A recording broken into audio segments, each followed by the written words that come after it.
Sarah Jenkins sat in the passenger seat of Rick Vargo's blue SUV, feeling the cold press of steel against her ribs. The metal was warm from Rick's body heat, which somehow made it worse, made it real in a way that cut through the fog of shock that had settled over her mind. Her hands trembled in her lap, fingers laced together so tight the knuckles had gone white, bloodless. She could feel her pulse in her fingertips, each beat a reminder that she was still here, still breathing, still alive. But for how long? In the back seat, 14-year-old Lily hummed along to something playing through her headphones, oblivious to everything, scrolling through her phone with that easy smile kids get when they think the world is safe, when they think the adults around them have everything under control. Sarah caught her daughter's reflection in the rearview mirror and felt her chest constrict, felt something inside her crack and splinter. Lily's blonde hair fell across her face as she leaned forward, reading something on her screen. She had her father's eyes. Sarah saw them every day and loved them every day, and right now, looking at them, she felt like she was dying.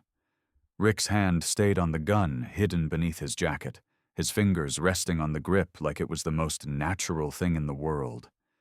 His voice came out low, barely a whisper, but it carried the weight of a promise, the kind that doesn't need to be loud to be believed. "One word," he said, eyes fixed on the road ahead, not even bothering to look at her. "And she's gone forever."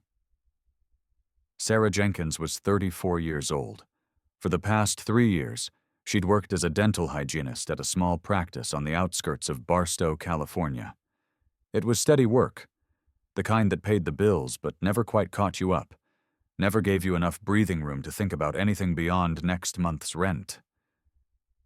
Her husband had died 2 years before that, a sudden heart attack that left her with medical debt that ate through their savings like acid through metal. Tom had been only 37 when it happened. 1 minute he was mowing the lawn, humming to himself the way he always did, and the next minute he was on the ground, clutching his chest, unable to breathe. By the time the ambulance arrived, he was already gone. The EMTs had tried. They'd worked on him for 20 minutes, but his heart had just stopped, and no amount of CPR or defibrillation could bring it back. By the time the funeral was over, by the time the flowers had wilted and the casseroles from neighbors had been eaten or thrown away, there wasn't enough money left to bury the bills. The life insurance policy hadn't been enough. The hospital had sent invoices every week, neat little envelopes with red stamps that said, "Past due" in bold letters. Sarah had been treading water ever since, working overtime when she could get it, skipping meals to make sure Lily had what she needed, wearing the same 3 outfits to work because there was no money for anything new. Vulnerability wasn't something Sarah wore on her sleeve. It was something she carried in the pit of her stomach, a constant weight that never lifted, that pressed down on her chest when she woke up in the morning and made it hard to breathe. When Rick Vargo moved in 3 months ago, she thought maybe, just maybe, that weight might ease. He was charming in the way certain men are, the kind who know exactly what to say and when to say it, who can read a room and adjust their tone, their smile, their whole demeanor to fit what you need to hear. He'd met her at a coffee shop on a Tuesday morning when she was running late for work, juggling her keys and her purse and a stack of patient files, and he'd held the door for her, smiled that easy smile, and said something about how mornings were rough for everyone. They'd started talking. Small talk at first, just pleasantries, but then he'd asked her about her day, about her work, and he'd listened.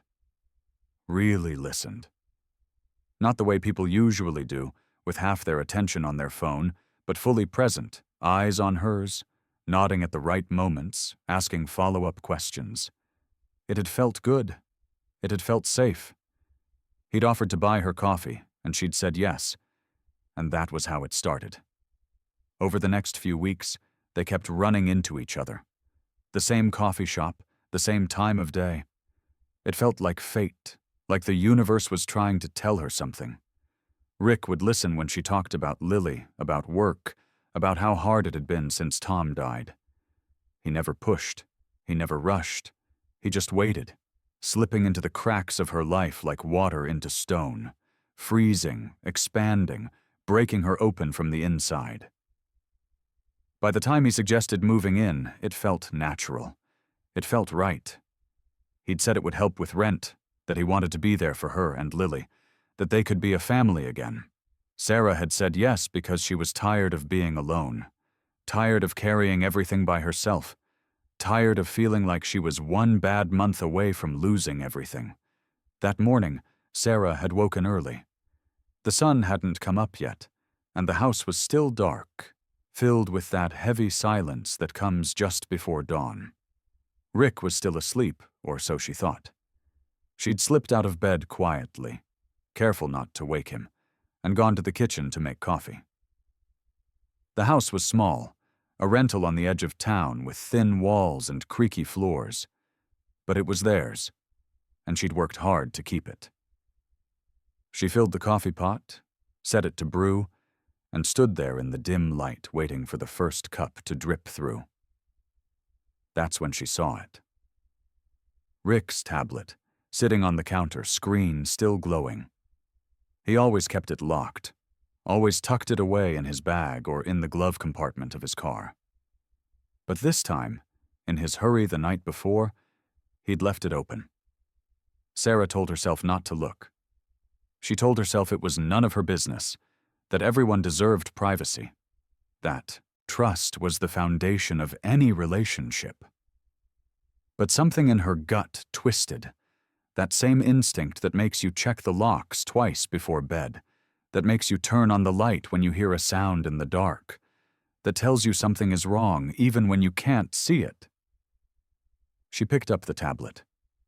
The screen was bright, almost blinding in the darkness.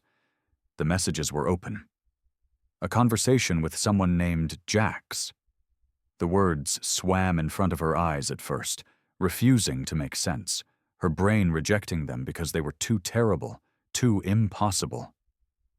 Then they snapped into focus, sharp and terrible, each word cutting into her like a knife. The package is 14, blonde, fresh, price negotiable, can deliver by Friday. There were photos attached to the conversation. Not of Lily's face, but of her room, her backpack, her school schedule taped to the fridge. Photos taken from inside the house. Photos Rick had taken while Sarah was at work, while Lily was at school, while they'd both trusted him. Sarah's hands shook so hard she nearly dropped the tablet. Her breath came in short, shallow gasps, her chest tight, her vision tunneling. She looked up, and Rick was standing in the doorway. He wasn't smiling anymore. His face was blank, empty, the mask stripped away. He reached into the waistband of his jeans and pulled out the gun, a black semi-automatic that looked too big for his hand but fit there like it belonged. He didn't point it at her. He didn't need to. Just seeing it was enough. "Time to go, honey," he said, voice flat and calm, like he was suggesting a trip to the grocery store, like this was just another day. Sarah's throat closed up. She couldn't speak, couldn't scream, couldn't move. All she could do was stand there, frozen, while Rick walked over, took the tablet from her hands, and tucked it back into his bag. "Get dressed," he said. "Wake up Lily. Tell her we're going on a trip. And Sarah?" He looked at her then, really looked at her, and his eyes were cold, dead, like nothing lived behind them. "If you say one word to her, if you try anything at all, I make a call. One call. And she disappears before we even get to the car. You understand me? Before we go any further, before we tell you what happened next, tell us something. Where are you watching from right now? Drop your city in the comments. It doesn't matter if you're in a big place or a small town, if you're in California or Texas or North Carolina or Maine. If you've got people you love, If you've got kids in your life, if you've got daughters or sons or nieces or nephews, this story matters to you. Because what happened to Sarah could happen anywhere. Evil doesn't check zip codes. It doesn't care if you live in a suburb or a rural town or a big city. It finds the cracks, the vulnerabilities, the people who are alone and scared and trying their best. But here's the thing. Evil isn't the only thing that doesn't check zip codes. Neither does protection. So let us know where you are. Let's build a map of people who give a damn, people who would show up if someone needed them. And while you're at it, if you know someone who's got kids, someone who's dating again after a loss, someone who might need to hear this, share this story with them. Not to scare them, to remind them. Trust your gut. Pay attention. And know that sometimes the most dangerous predators are the ones who look the safest. Rick shoved Sarah toward the SUV, his hand tight on her upper arm, fingers digging in hard enough to bruise. Lily came down the stairs with her backpack slung over one shoulder, yawning, still half asleep. She was wearing her favorite hoodie, the blue one with the faded logo from a concert she'd gone to with her dad years ago, back when he was still alive, back when the world made sense. "Where are we going?" she asked, voice groggy, rubbing her eyes. Rick flashed that smile again, the one Sarah used to think was warm, the one she used to trust. "Surprise trip," he said, his voice light, easy, like butter melting. "Your mom and I thought you could use a little adventure. We're heading up to see some friends, maybe check out the lake." Lily's face lit up the way kids' faces do when they think something fun is about to happen, when they think the adults have planned something special just for them. "Really?" she said, perking up. "Can I bring my camera?" Rick nodded. "Sure, kiddo. Bring whatever you want." Lily grinned and ran back upstairs to grab her stuff. Sarah stood there, frozen, her mind screaming at her to do something, say something, grab Lily and run. But Rick's hand was on her back now, the gun pressed against her spine through her shirt, cold metal against warm skin. "Don't," he whispered into her ear, his breath hot and sour. "Don't even think about it." Lily came back down with her camera and her phone, climbed into the back seat without a second thought, plugged in her headphones, and disappeared into her own world. Sarah sat in the passenger seat, feeling the gun press harder against her side as Rick leaned close. "You make a sound," he whispered. "You do anything stupid and I make a call, one call, and she disappears before we even get to the highway. They'll take her somewhere you'll never find her, and I'll make sure you live long enough to know what they do to her. You understand me?" Sarah nodded. She didn't trust her voice. Her throat felt like it had closed up, like something was choking her from the inside. Rick started the engine. The SUV pulled out of the driveway, onto the empty morning street, heading north towards the interstate. The sun was just starting to come up, painting the sky in shades of pink and orange, beautiful and terrible, like the world didn't care what was happening inside this car. The ride was suffocating. Sarah sat rigid in her seat, hands in her lap, eyes fixed on the road ahead. She couldn't look at Rick. She couldn't look at Lily. Every time she glanced in the rearview mirror and saw her daughter's face, smiling, humming along to music, safe in her ignorance, completely unaware that she was being driven toward something worse than death, Sarah felt like she was drowning. The gun stayed pressed against her ribs, a constant reminder of what would happen if she tried anything. Rick drove with one hand, casual, relaxed, like this was just another day, just another road trip. He didn't say much. He didn't need to. The silence was louder than any threat, heavier than any words. Outside, the suburbs gave way to open desert.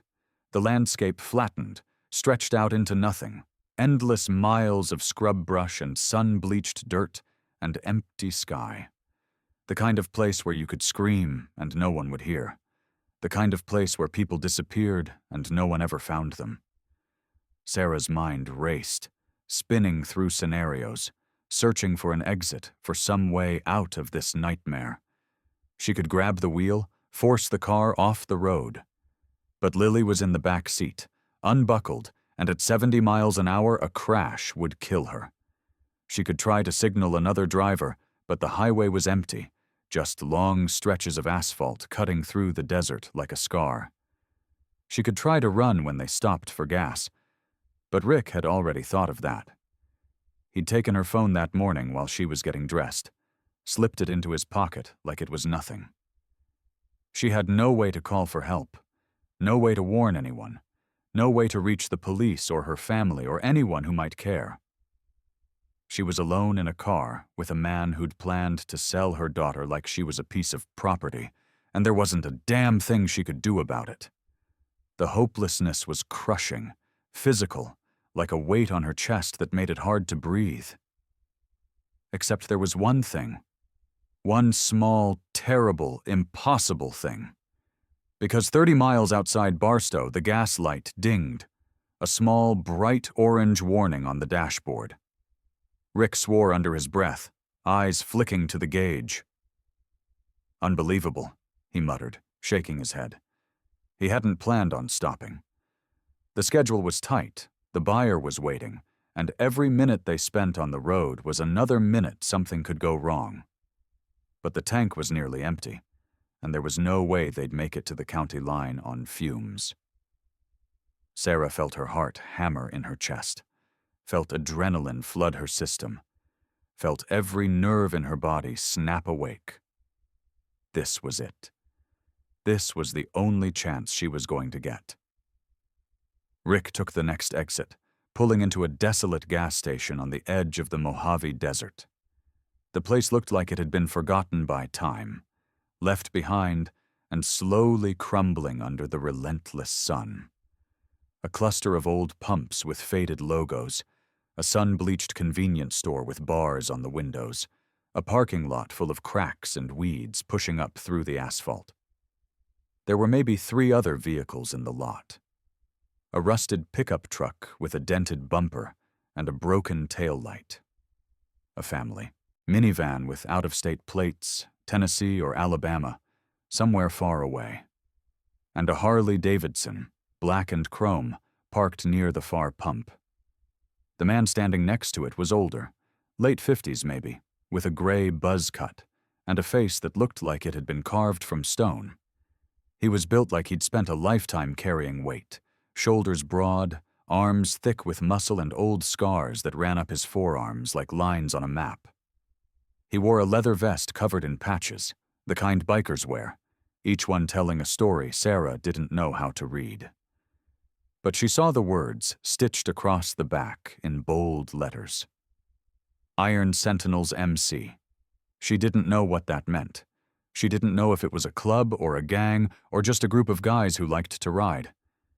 But she knew one thing, looking at him, at the way he moved with that quiet confidence, at the way he stood like nothing in the world could knock him down.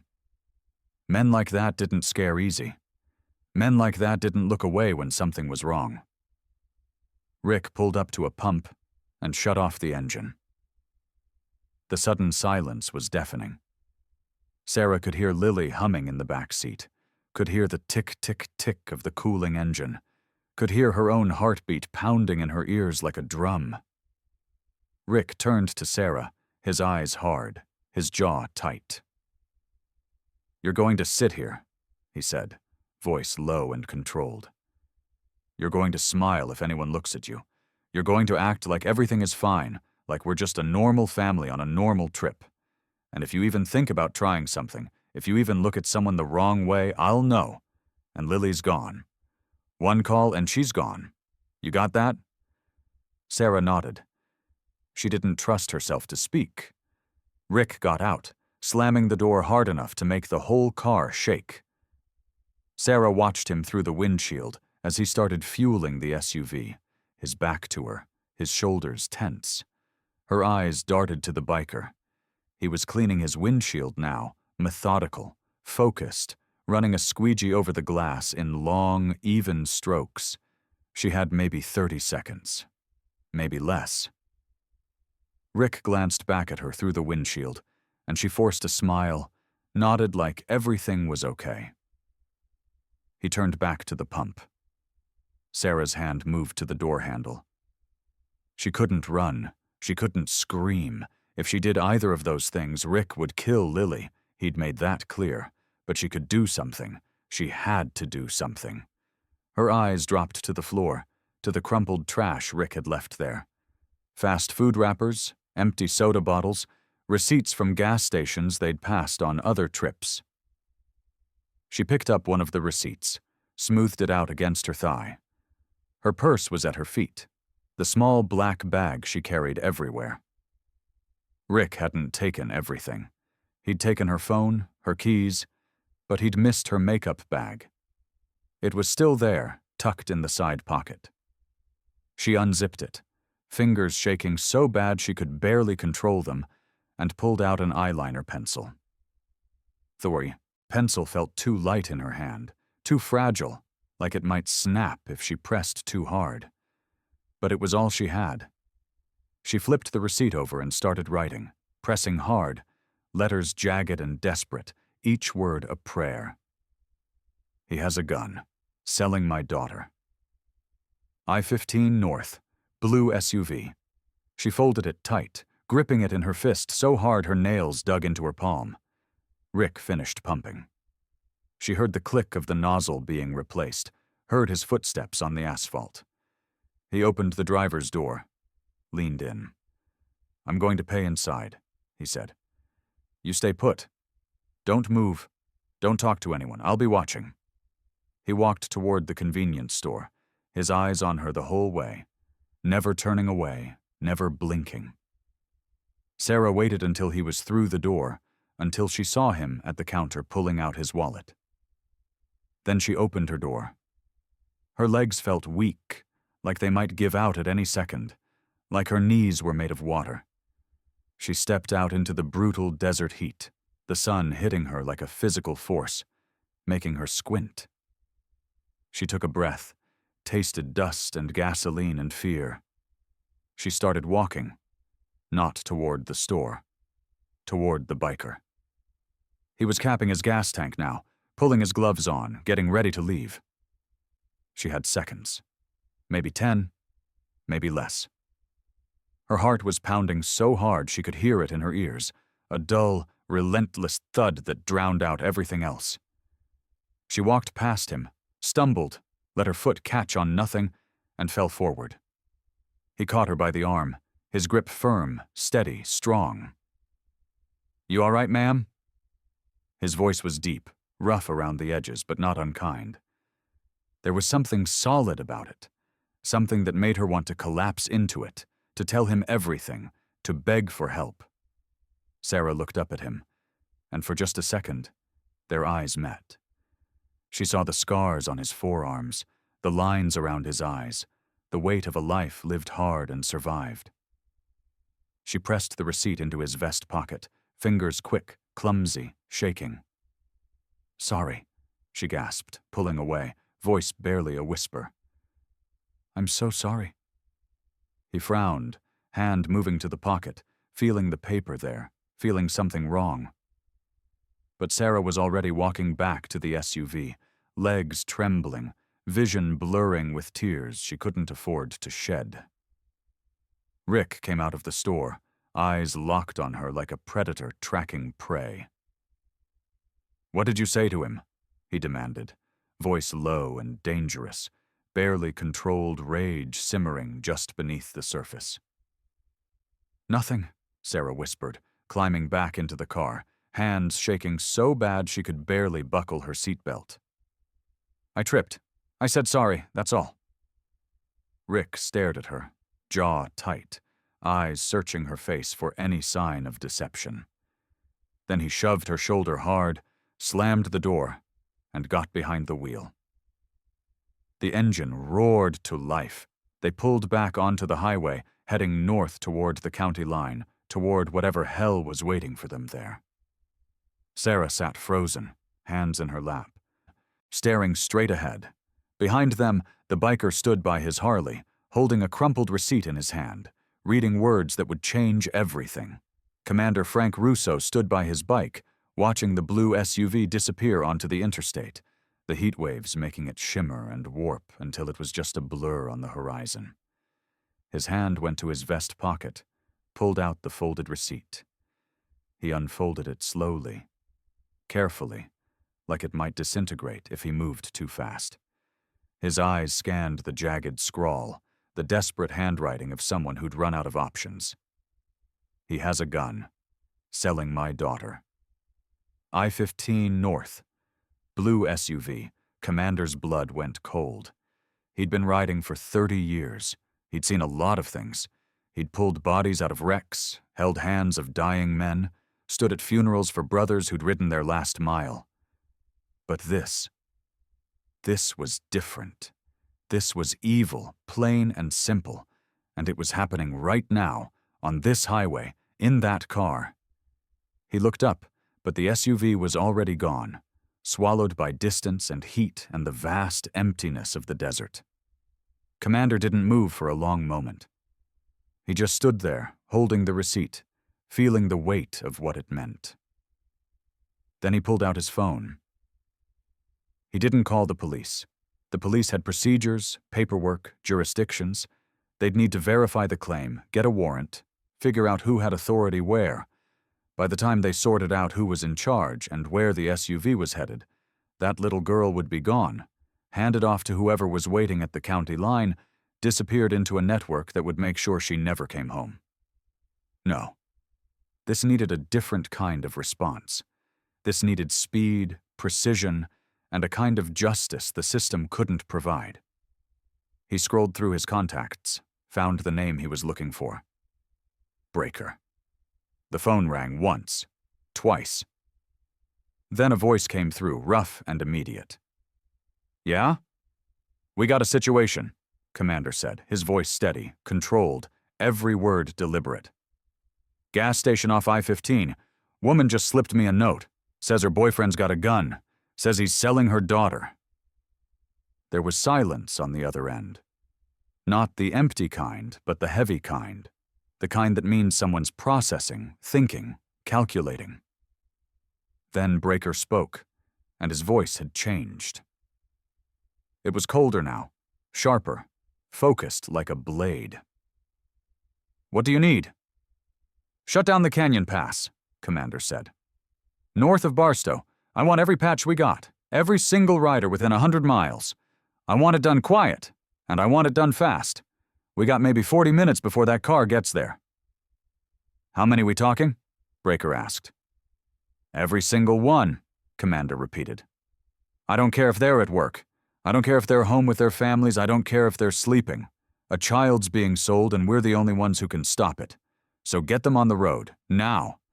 3 months before that morning, Commander had spent his Saturday rebuilding a wheelchair ramp for an elderly Vietnam vet on Maple Street. It was one of those projects nobody else wanted to do, the kind that didn't pay anything, and took hours of back-breaking work in the sun. But Commander had heard about it from someone at the VFW hall, heard that old Charlie Williams was stuck in his house because the ramp had rotted through, heard that the county kept saying they'd fix it but never did, heard that Charlie's daughter lived 3 states away and couldn't afford to hire someone.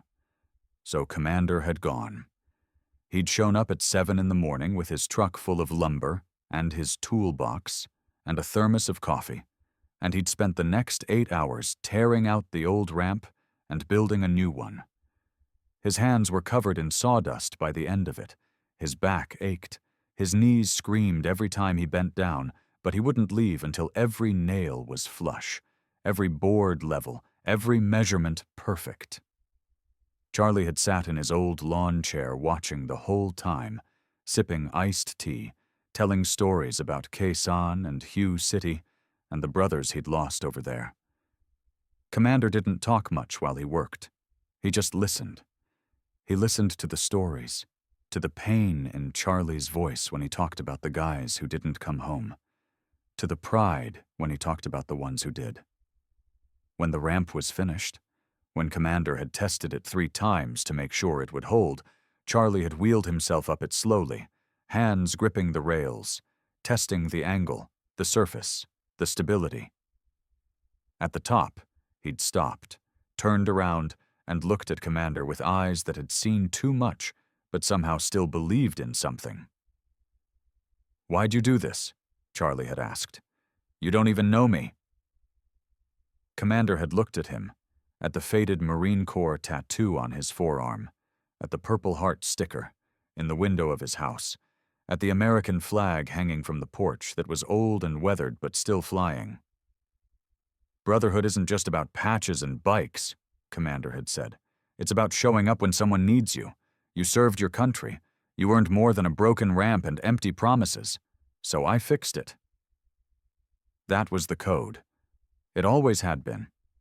You didn't wait for someone to ask. You didn't wait for the system to catch up. You saw a problem, you fixed it.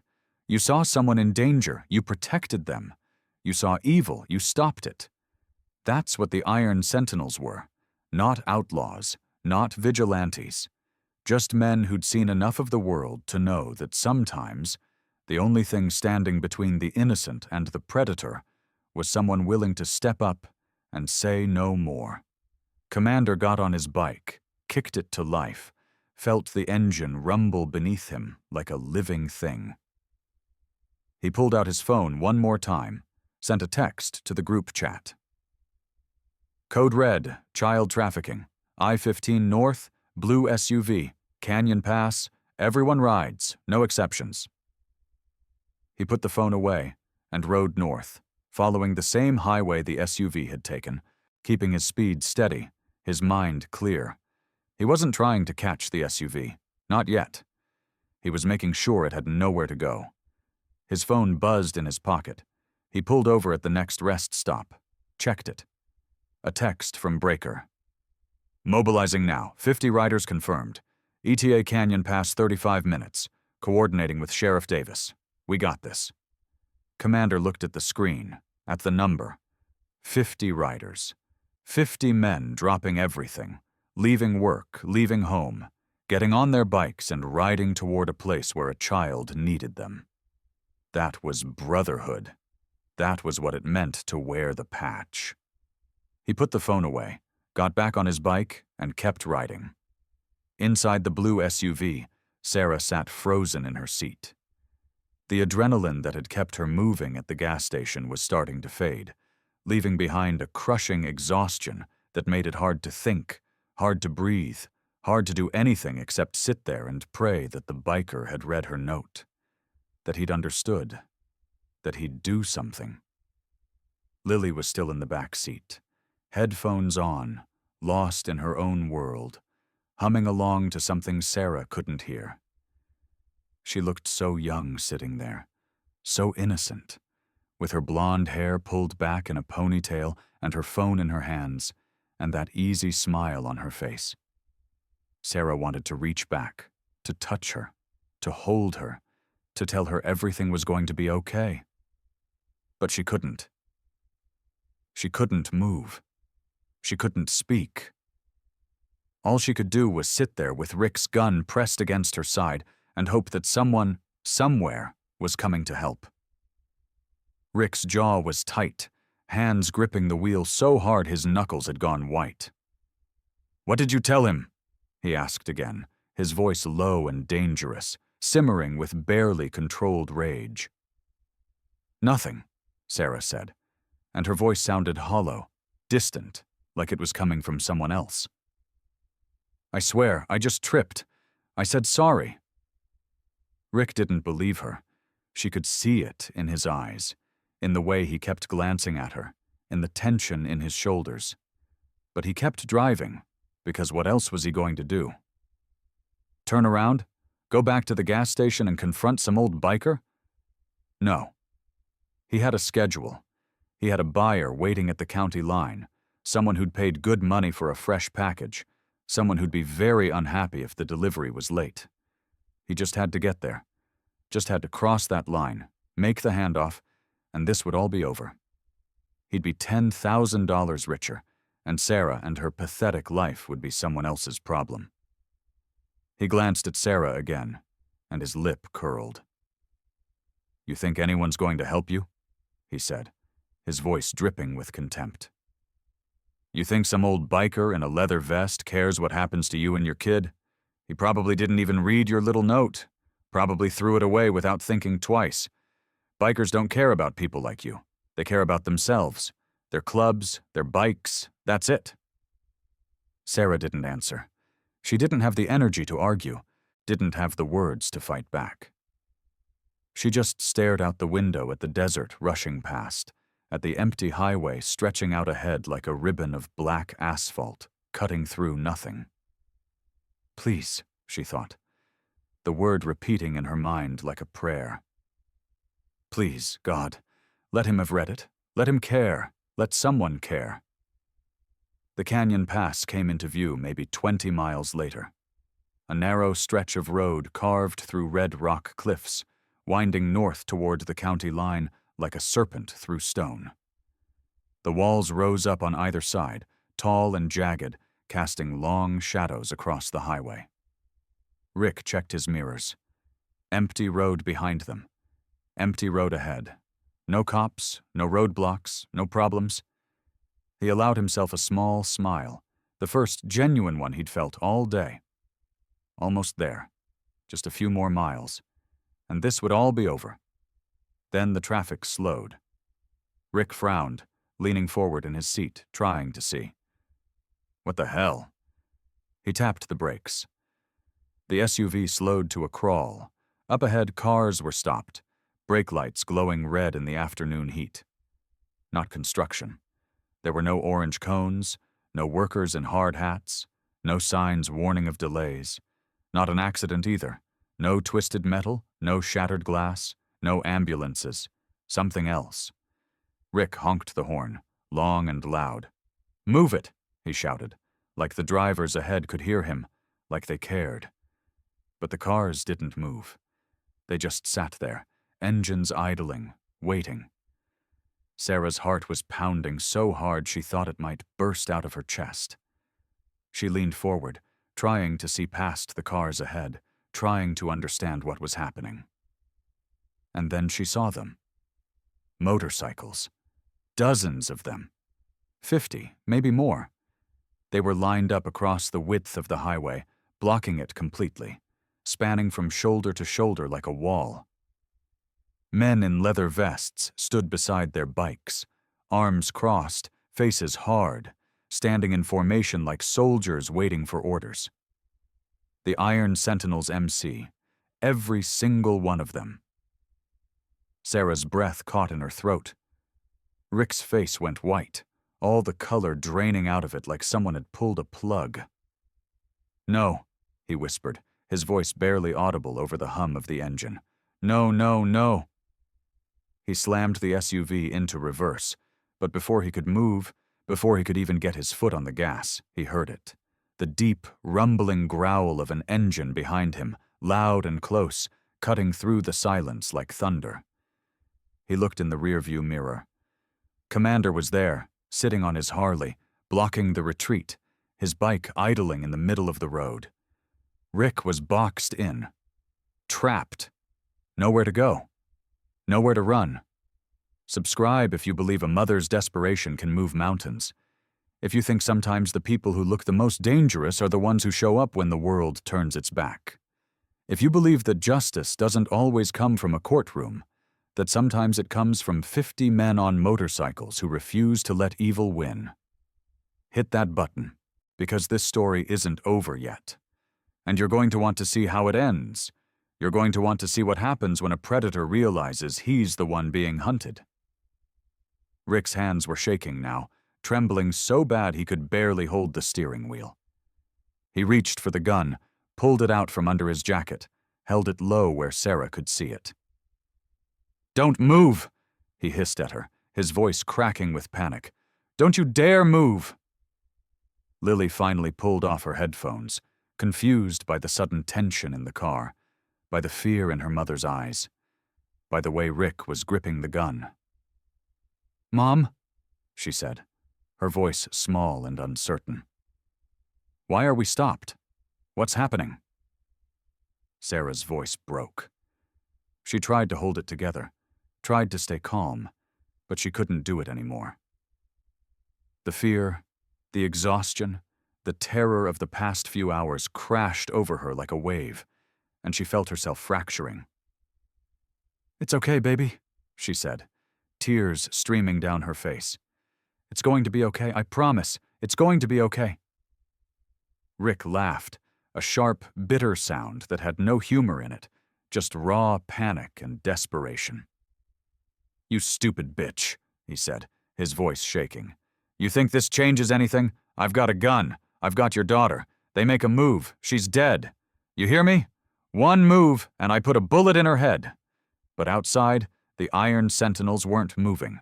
They just stood there, a silent wall of leather and steel and muscle, 50 men who'd come together for one reason: to stop this, to save this child, to make sure evil didn't win today. Commander got off his bike slowly, deliberately, his movements calm and controlled. He walked forward, hands visible, empty, showing he wasn't armed. He stopped 10 feet from the driver's side door, close enough to talk, far enough to give Rick space. "Rick Vargo," he called out, his voice carrying over the wind, over the rumble of engines, over the pounding of Sarah's heart. "That's your name, right? Rick Vargo, age 40, originally from Tucson, Arizona. Logistics manager for Southwest Transport. Got a concealed carry permit issued 3 years ago in Nevada. Got a record for assault from 2018. Charges dropped because the victim was too scared to testify. Got a lot of friends in some very dark places." Rick stared at him, his face pale, his eyes wide. "How do you know my name?" "We know a lot of things," Commander said, his voice steady, calm, like he was discussing the weather. "We know you've been grooming single mothers for the past 3 years. We know you've arranged at least 6 disappearances, maybe more. We know exactly who's waiting for you at the county line. His name's Jax Kimball. He's 47 years old, lives in Las Vegas, runs a trafficking network that spans 4 states. We know his bank accounts. We know his associates. We know where he keeps his files." Rick's face twisted with confusion and fear. "You're bluffing." "Am I?" Commander pulled out his phone, held it up so Rick could see. The screen. "I got 12 texts in the past 20 minutes. Names, addresses, bank accounts, photos. Your whole network, Rick. Every person you've ever worked with, every transaction you've ever made, every child you've ever sold. And right now, the FBI's getting the same information. They're already moving on Jax. They're already shutting down his operation. So here's how this is going to work. You're going to put down the gun. You're going to step out of the vehicle. You're going to let those 2 go. And if you're very, very lucky, you'll live long enough to see a courtroom." Rick's hand tightened on the gun, his finger moving towards the trigger. "I'll kill her," he said, his voice desperate now, panicked. "I swear to God, I'll kill her right here, right now. You take 1 step closer and I pull this trigger." Commander didn't flinch. He didn't move. He just stood there, looking at Rick with eyes that had seen too much violence to be scared of it anymore. "No, you won't," he said, and his voice was quiet, calm, certain. "Because you're not stupid, Rick. You're a predator. And predators don't fight when they're cornered. They run, they hide, they fold. Because predators only attack the weak. And right now you're surrounded by 50 men who aren't weak. So stop wasting my time." Behind Commander, the other riders started dismounting. Slowly, deliberately. 50 men moving in unison, boots hitting asphalt, creating a sound like distant thunder. They didn't rush. They didn't shout. They just moved, closing the distance, forming a circle around the SUV, a wall of leather and muscle and absolute determination. Rick's eyes darted around, searching for an exit, searching for any way out. There was none. He was trapped, cornered, beaten. He looked at Sarah, and for just a second she saw something in his eyes that might have been regret, or maybe just fear. Then his hand went slack, and the gun clattered to the floor of the SUV. "Get out," Commander said. Rick opened the door with shaking hands and stepped out, his legs barely holding him. Breaker moved in fast, grabbed him, spun him around, and zip-tied his wrists to the guardrail that ran along the edge of the canyon. Rick didn't resist. He just stood there, broken, defeated, all the arrogance and confidence drained out of him like water from a punctured tank. Commander walked to the passenger side, opened the door gently. Sarah was crying now, silent tears streaming down her face, her whole body shaking.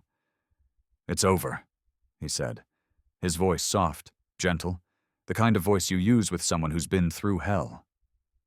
"You're safe. Your daughter's safe. It's over." He opened the back door. Lily was staring, wide-eyed, confused, scared, but not hurt. "Lily," Commander said softly, crouching down so he was at her eye level. "Your mom says vacation's canceled. You're coming with us. We're going to take you somewhere safe, okay?" Lily looked at her mom, saw the tears, saw the relief, saw the way Sarah was, reaching for her. "Okay," she whispered. Within 20 minutes of Commander's first call, phones had been buzzing across 3 states. In Pittsburgh, Pennsylvania, a mechanic named Chains had been under a Chevy when his phone vibrated in his pocket. He'd pulled it out, read the message, and dropped his wrench. 2 minutes later, he was on his bike, leather vest over his work shirt, riding south. In Philadelphia, a construction worker named Rook had been eating lunch on a job site when his phone lit up. He'd read the text, looked at his foreman, and said, "I gotta go." He didn't wait for permission. He just left, got on his bike, and rode. In Baltimore, Maryland, a teacher named Breaker had been in the middle of a parent-teacher conference when his phone buzzed. He'd excused himself, stepped outside, read the message, and within 5 minutes, he was gone, riding hard toward the interstate. They didn't ask questions. They didn't hesitate.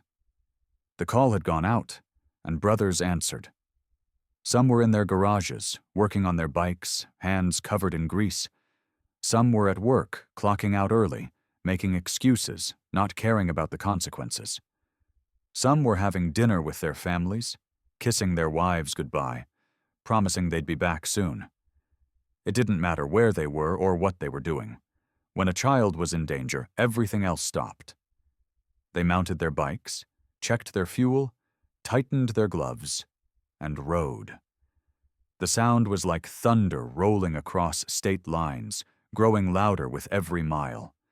Some rode alone, engines screaming on empty highways. Some rode in packs, formations of chrome and leather cutting through traffic like sharks through water. But they all rode toward the same place. The canyon pass north of Barstow. Because that's what brotherhood meant. You didn't wait for permission. You didn't wait for the system to catch up. You didn't sit around hoping someone else would handle it. You moved. You protected. You ended it. And when you got there, when you arrived at that place where evil thought it could win, you stood as a wall and said no more. Sarah collapsed into Commander's arms, her legs giving out, her whole body shaking with sobs she couldn't control anymore.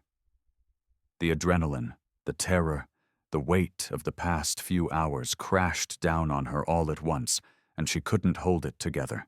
She couldn't pretend to be strong. She just broke. Great heaving gasps that shook her whole body, tears streaming down her face, everything she'd been holding inside pouring out in a flood she couldn't stop. Commander held her steady, one hand on her shoulder, firm and grounding, keeping her from falling. "You did good," he said quietly, his voice low and calm, anchoring her. "You saved her. You understand that? You saved your daughter's life today. You were brave when it mattered most." Sarah shook her head, trying to speak, trying to find words. "I didn't," she gasped between sobs. "I didn't do anything. I just gave you a note. You're the one who came. You're the one who saved us." "No," Commander said, and his voice was firm, certain. "You're the one who refused to give up.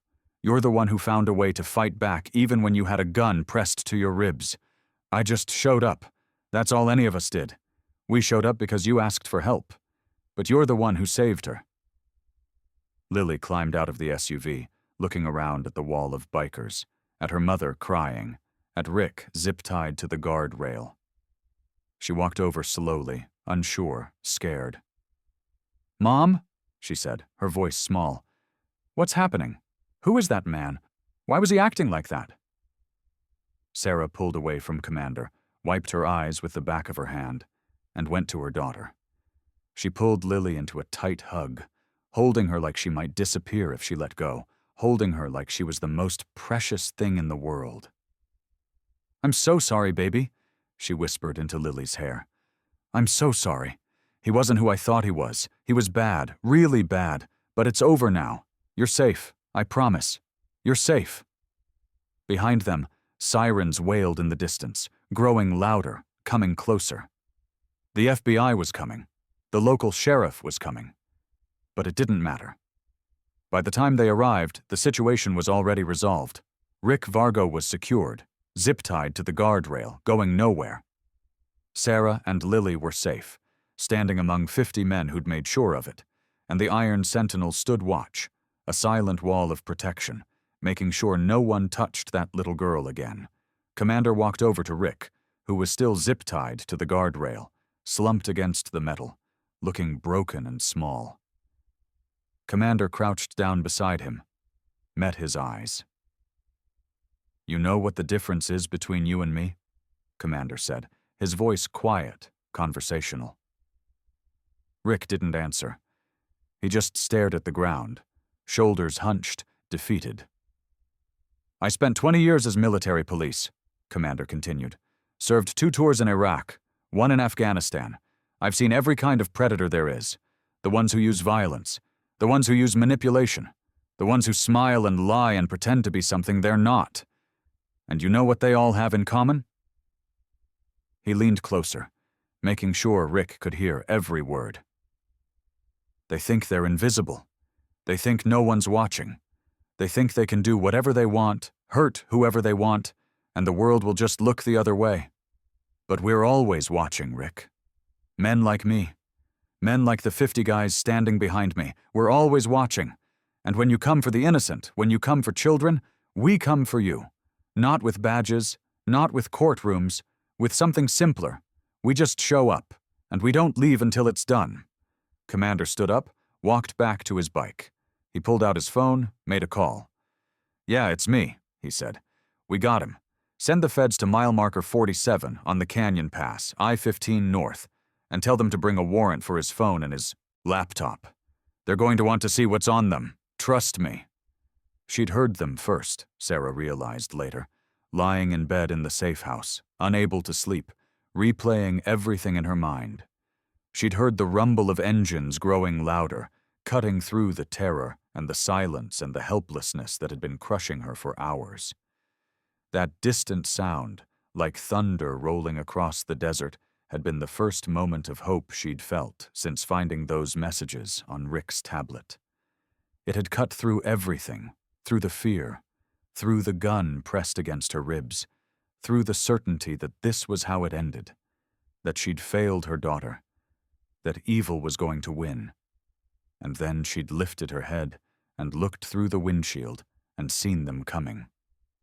A wall of chrome and leather and engines roaring, 50 men with faces carved from stone and hearts that still knew how to care, riding toward her like the answer to a prayer she'd been too terrified to speak out loud. The sound wasn't frightening. Not to her. It was the sound of protection arriving. It was the sound of someone caring enough to drop everything and ride into hell for a child they'd never met. It was the sound of brotherhood. Real brotherhood. The kind that doesn't ask what's in it for them, that doesn't calculate the cost, that just moves. And when Commander had opened that door, When he'd looked at her with those weathered eyes that had seen too much but still believed in something and said, "You're safe." Sarah had believed him, because some people spend their whole lives pretending to be strong, pretending to be tough, hiding behind words and posturing. And some people just are. They don't need to announce it. They don't need to prove it. They just show up when it matters. The FBI arrived 45 minutes later, a convoy of black SUVs with lights flashing, agents in suits stepping out with radios and badges, and all the authority of the federal government. They took statements from Sarah, from Lily, from Commander, from a dozen other witnesses. They secured the scene, collected evidence, photographed everything, and they took Rick's phone. What they found on it was worse than anyone had imagined: a network spanning 5 states and parts of Mexico, 12 active buyers, 37 children in various stages of being groomed or already disappeared.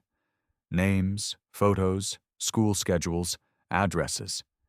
Children who'd been reported missing over the past 3 years, their faces staring out from the screen like ghosts, trapped in digital files that detailed their sale like they were livestock. Rick Vargo wasn't just a trafficker. He was a logistics coordinator for an entire operation, a man who specialized in identifying vulnerable families, gaining their trust, and then delivering their children to buyers who paid top dollar for specific requests. Blonde, brunette, young, fresh. The language in the messages was clinical, cold, inhuman. By the end of the week, 12 arrests had been made across 4 states. Jax Kimball, the buyer who'd been waiting at the county line, was picked up in Las Vegas along with 4 associates. 3 children were recovered alive, traumatized but breathing, found in a house in Henderson that had been set up as a holding facility. And the rest? The ones who were already gone. At least their families finally knew what had happened. It wasn't justice, not really. Nothing could give those families back what they'd lost. But it was something. It was closure. It was the end of a nightmare that had been running for years. And it started because one desperate mother refused to stay silent, even with a gun pressed against her ribs. Comment "saved" if you believe in angels on bikes. If you think sometimes the roughest-looking people are the ones who'll ride through hell to protect a child they've never met. If you believe that evil only wins when good people do nothing. Drop that word in the comments. Let the algorithm know this story matters. Let it spread.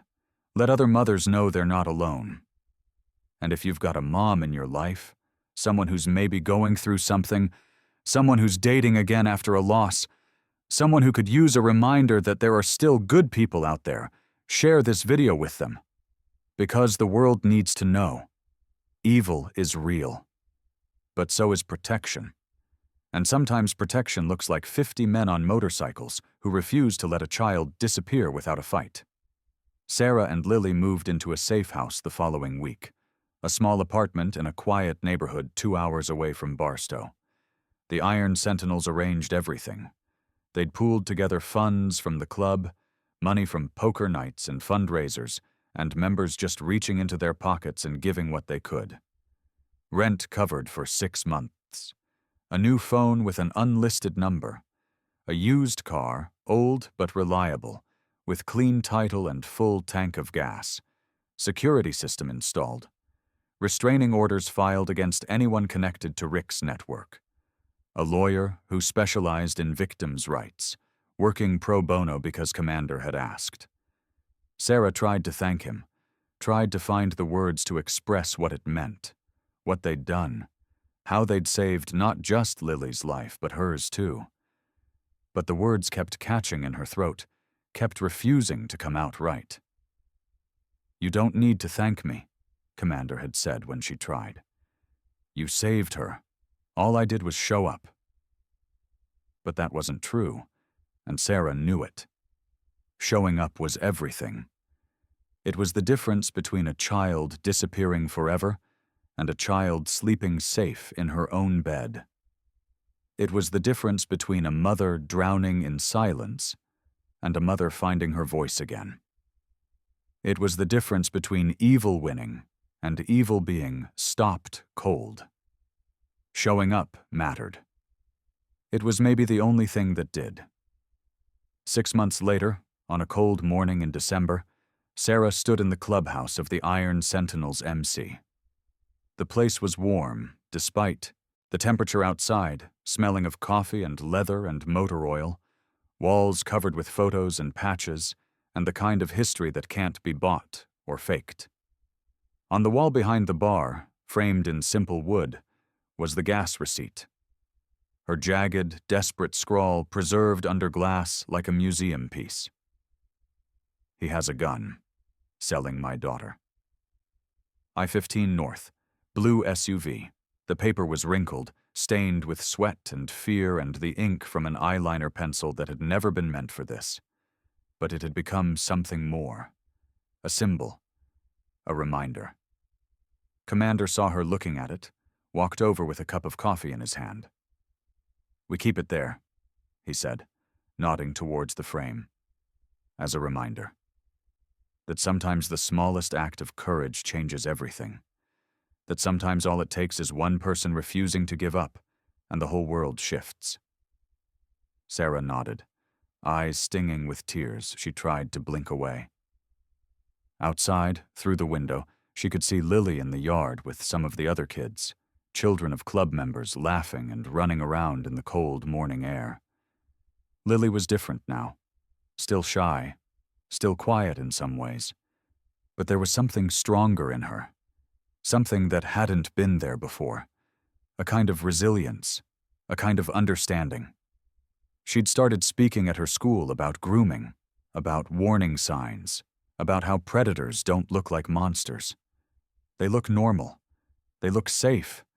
They look like Rick. She'd joined the peer counseling program at her high school, spending her lunch period helping other kids who'd been through trauma, who'd been abused or abandoned or hurt in ways they couldn't always name. She understood something most teens didn't, something most adults didn't. That sometimes the scariest-looking people turn out to be the safest. That brotherhood isn't about blood or DNA or family trees. It's about showing up when it matters. That a mother's love, combined with a warrior's strength, can stop any evil that walks this earth. And that sometimes, the difference between darkness and light is just one person refusing to stay silent, even when silence seems like the only option left.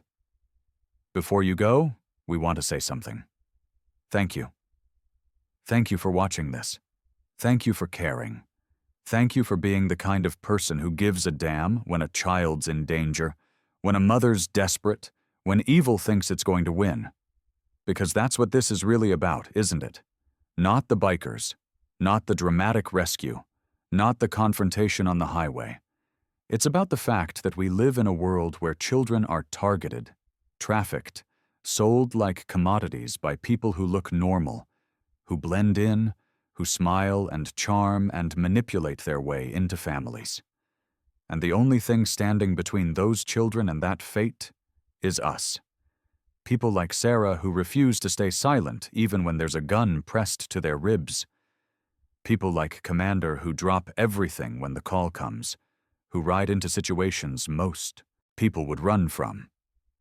People like you, watching this right now, sharing this, making sure the story spreads, making sure more mothers know they're not alone. So here's what we're asking. Subscribe. Not for us. For the next Sarah? For the next Lily. So the algorithm knows these stories matter, that they need to be seen, that they can save lives, so more people see them, so more mothers know they're not alone, so more kids know there are people who will fight for them.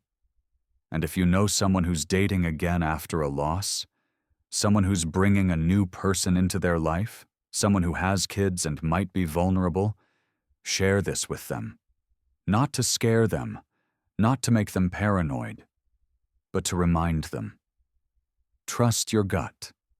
Pay attention to the warning signs.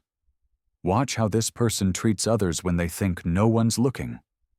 And know that if something feels wrong, if you need help, there are people who will answer the call. There are 50 men on motorcycles who will drop everything. There are communities that still care. There's still good in this world. Drop a comment below. Share this with someone who needs to hear it. And remember something important. Evil relies on silence. It relies on people being too scared to speak up, too isolated to ask for help, too convinced that no one will believe them. We break that silence with stories like this, with thunder and chrome and the sound of 50 engines saying, "Not one more child, not on our watch, not today, not ever."